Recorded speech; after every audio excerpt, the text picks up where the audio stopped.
So, not yet ready to get into the details of what that negotiation would be, but my admonition is to the Senate is to keep it as close as possible to the House version.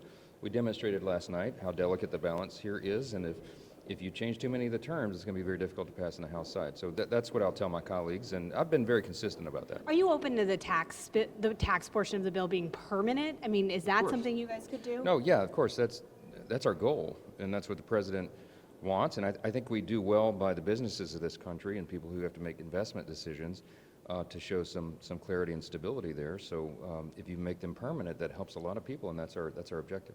And what about appropriations? Because Warren Davidson suggested last night that there were some concessions made on what that March 14th appropriations process would look like. Can you speak to that a little bit? Well, yeah, not concessions. I mean, Warren Davidson and I are on exactly the same page. I just confirmed for him what I've been saying publicly and privately for months, and that is we are here to reduce the size and scope of government and to reduce spending. And so we'll look at every avenue and every ability, every chance we have to do that. I think in the appropriations process, sometimes there are anomalies where you increase spending in certain areas, like defense, for example, and you reduce spending in others.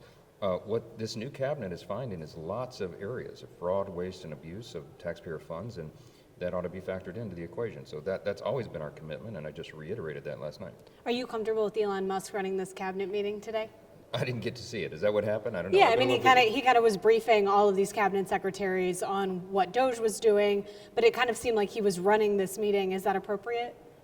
I'm not going to comment on that. I met with Elon late last night in his office.